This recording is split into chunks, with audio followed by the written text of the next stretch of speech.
Hey everyone, so okay, I am all ready to make my slaw. Now listen, I say this a lot, so I'm gonna say it again. The four S's of salvaging your food and keeping it from becoming food waste are soup, smoothies, slaw, and stir fry. I almost forgot one. So what I'm gonna make today is slaw. And I love slaw. So I think it's like an awesome, quick thing to have for lunch. I don't use sugar, as you guys know. I'm not a sugar eater. I'm a sugar addict. So if I eat it, I really eat it. So I tend to avoid it. But in this week's slaw, I actually have a beet that I got from Hungry Harvest, and I didn't know what to do with it because nobody in my house except me eats beets, and I absolutely love them. So they are actually this color, and I peeled it, and I've already started to grate it. But the deal with a beet is that they come with, they actually have beet greens. These didn't have greens because of the way that they were processed for sale to the market. The greens are edible. So most people toss them. Radish greens are edible. Beet greens are edible. My daughter likes to stir fry her beet greens. She just swears that they are delicious. I haven't tried them that way. I usually throw them in a smoothie. You can also bake them and turn them into chips like you can with kale chips, and that's a delicious way to eat them. And actually, beets can be sliced up and you can slow roast them and make them into chips. So they're good that way too.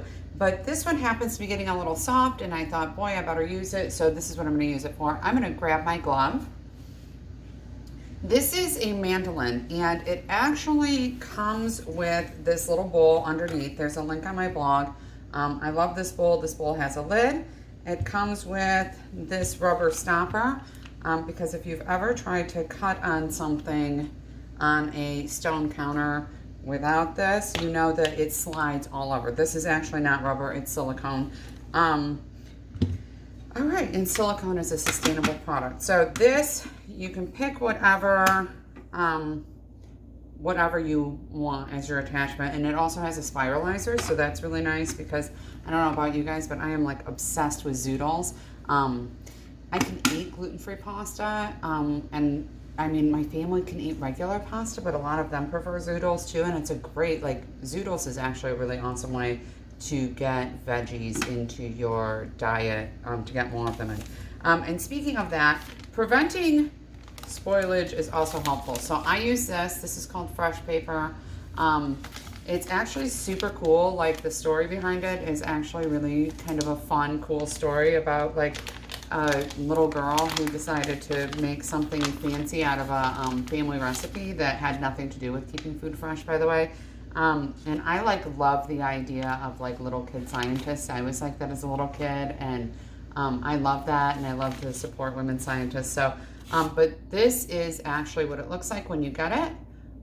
They use this also in stores and in shipping, and it's a great thing like if you actually are ever at a smaller store, to ask them if they're using this because it's an awesome product and it prevents food waste. It smells like maple syrup. It doesn't smell like you would think it does. It's like Indian spices, but it actually smells like maple syrup. You can cut them however big you want. I keep them in my fruit bowl. I keep them in my crisper drawers in my fridge.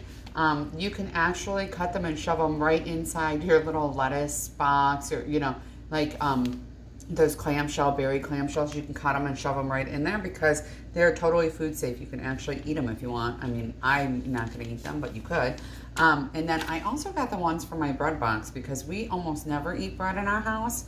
But every once in a while, my husband wants bread for sandwiches for the weekend or whatever. He usually eats leftovers, and then he eats like 2 slices and it goes bad because he doesn't eat it fast enough. So we got the bread box ones to see how those work. And just to clarify, sell-by dates do not mean your food is bad. So you can eat your bread, you can cut the moldy part off your bread and eat your bread.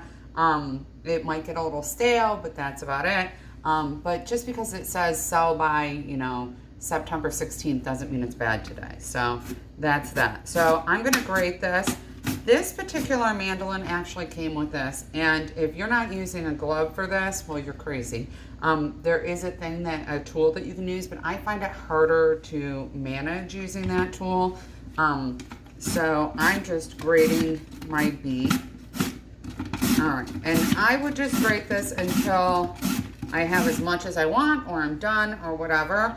Sometimes I won't make this all at once because the beet will actually stay good longer in this condition as opposed to this. It'll start to get soggy. If you think about it, the more of it that is exposed to the air, the faster it's going to get bad.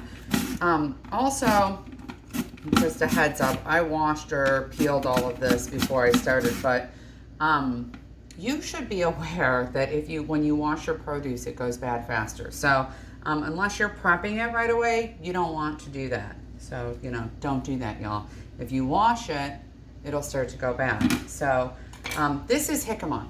I did not, it's giant, and it looks like this when you buy it in the store. It's round.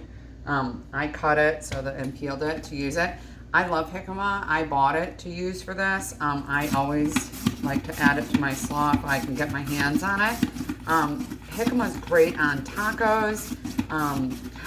It's really kind of good you could put it on top of a stir fry. You could do this and then drop it on a stir fry, or chop it up and drop it on a stir fry.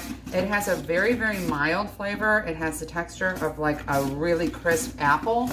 And it's not really sweet.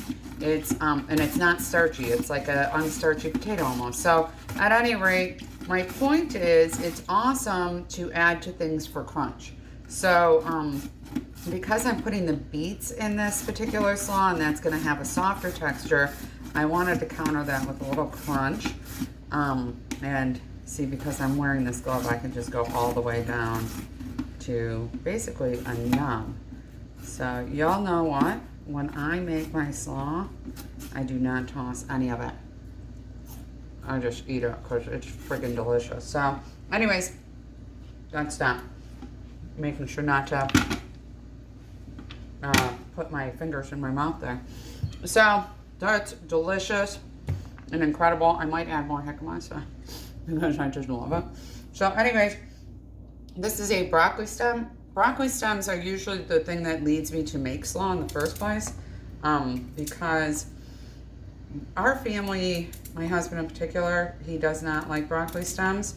I put them in stir fry for myself. I sneak them in stir fry for him.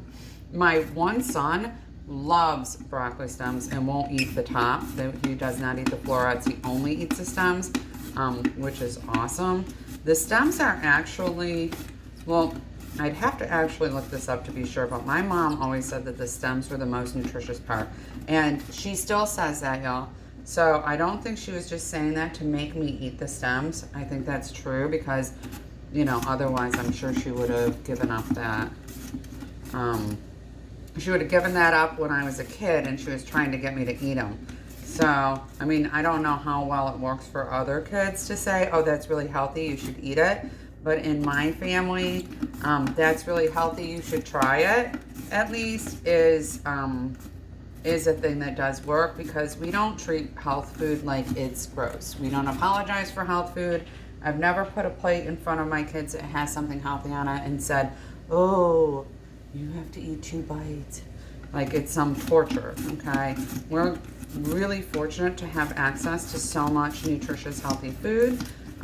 We have really open dialogues about food deserts and the lack of access to healthy food in our family. So I think that makes, that's always made my kids feel like they're lucky that they have it, instead of feeling like it's some kind of punishment. So think about what you say to your kids about health food. Are you presenting it in a way of like, wow, you're so lucky you get to have this awesome broccoli?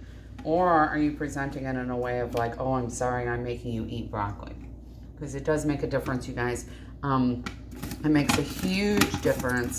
And that, by the way, is an awesome parenting tip no matter what it is.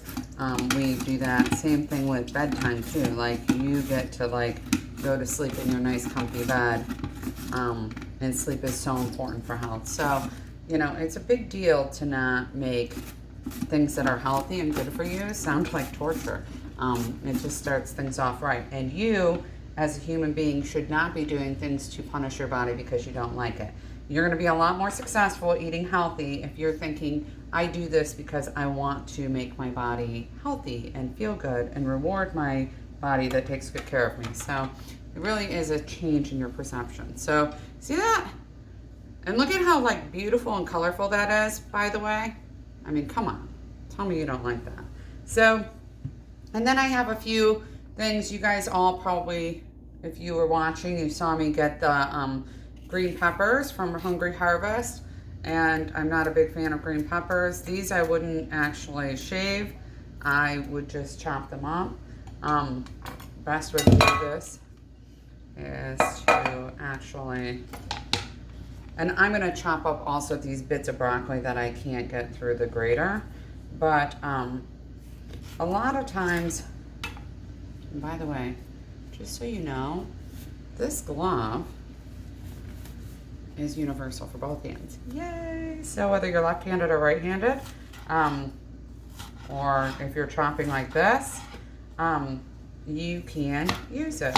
I'm not super worried about the size or shape of my green peppers. If I wanted them a little smaller, I might do that so that they're not as powerful in the, so you're not getting as big a bites of them. Because remember that you want them to blend in your bite. You don't want your whole bite to taste like peppers. And then these are, I talked about these when I made my, broth as well, because I used them there too. One of my kids came home from college and had stir fry packets that they were using to make stir fry. And we actually used them, but my husband hates cooked carrots. So we pulled them out, the cooked carrots, and I have been making him save them because, you know, obviously I'm not going to just toss them. In case you don't know this, and you haven't read it yet on my blog, 25 to 30% of food from people's households goes to waste. Now, the actual full food waste number is over 40%. Most of it comes from restaurants and grocery stores and things like that. Oftentimes when grocery stores pull things off their shelves, they actually damage or put chemicals on the product so that people can't get them out of the dumpsters. But we actually worldwide have more than enough food to feed every single person on the planet. So the problem with food shortages and food insecurity is not caused by us not growing or producing enough food. It's absolutely not. It's because of what we do with the food. And food waste, you'll see a piece on food waste on my blog on Thursday of this week. So September 18th it'll be out. And I'll be talking about what happens to food waste, because contrary to what you might think, it does not just dissolve into a landfill. That's not what happens with food waste. It actually is extremely damaging to the environment. So this, check that out. I mean, who would not want to eat this? This is amazing. It's beautiful. It's a great side. I actually like to have this for lunch. This packs up super nice. It gets better every single day. I'm gonna have it for lunch today, but this gets better every single day. It sits in your fridge. It'll be good depending on where your vegetables started. It'll usually stay good for at least 5 to 7 days. And what I do is I put equal parts olive oil and apple cider vinegar with the mother in here. So it gets that great healthy oil, and a little bit of pepper, because pepper makes it easier to absorb nutrients, as does fat, which is really necessary if you're trying to get these nutrients into your body. So I will put equal parts olive oil and apple cider vinegar. For this bowl, I would probably put 1 to 2 tablespoons of each. And then I would put that in there and toss it, and it's gonna be delicious. Sometimes I'll throw some celery seed in too, because, you know, celery seed's always good. So, and if I didn't have the beet and I wanted a little sweetness, I might put a little honey in as well. But this one, because of the beet, won't need that. I would not use sugar because I don't eat it. I don't recommend you do either. So, and then the other thing to mention to you is the mandolin is on my site. It is worth every penny. I use this thing every single day, and it cleans very nicely. Knives. So grown-ups out there who are like living your adulting lives, Things that you should actually splurge on are a good set of knives, a really good mattress, and awesome sheets and blankets. Make sure that you sleep well at night and have something that's really easy to use to do your food prep, because if you're trying to live a healthy life, food prep and sleeping well are going to change the game for you. And then the next thing I would consider, by the way, is a really nice vacuum cleaner, because I hate replacing my vacuum. That's just the way it is. It always breaks when you have company coming and you're vacuuming your rugs at the last minute and then your vacuum breaks. So I went ahead and bought a really nice vacuum. I haven't replaced my vacuum in 17 years. So that's kind of a thing. So at any rate, this is what I've got for you. You can put anything in here for real. If you don't think it's going to go in some slaw, shove it in a smoothie, because I'm just going to tell you, if you put a banana in that smoothie, the whole thing's going to taste like banana. If you put blueberries in it, it will be a funky color, or blackberries, but it's still going to be delicious. I always put them in because I don't actually like blueberries or blackberries, and that makes me get them in my diet. But if you put a banana in, throw a few frozen strawberries and a banana in there. You can put in broccoli, cauliflower, soaked chia seeds, any greens. You can put in mustard greens, maybe mustard greens not so much. You can put in Swiss chard, you can put in kale, and you can put in kale stems. When I make kale chips, I keep my kale stems. You can make any of that into an amazingly delicious smoothie if you just shove a banana in that blender too, or half a banana. It's unreal.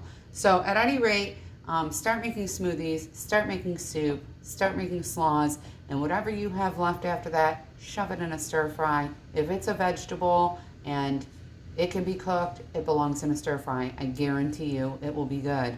So shove it in a stir fry and throw it over some rice or cauliflower rice or whatever, and enjoy it, because this is the most important thing. You're going to save 25% of your grocery budget if you actually start just eating everything that you buy. So do that, and I hope that you guys have an awesome day. I will be back with a tutorial about how to make your own beeswax wraps, and even a vegan way to make them. And I will be posting tomorrow about food waste and why it's so important. So check me out at upcycledadulting.com. Follow me on Instagram, Twitter, Facebook. I think I'm going to be coming to Tumblr soon too, y'all. So follow me. Oh, Pinterest, I'm there too.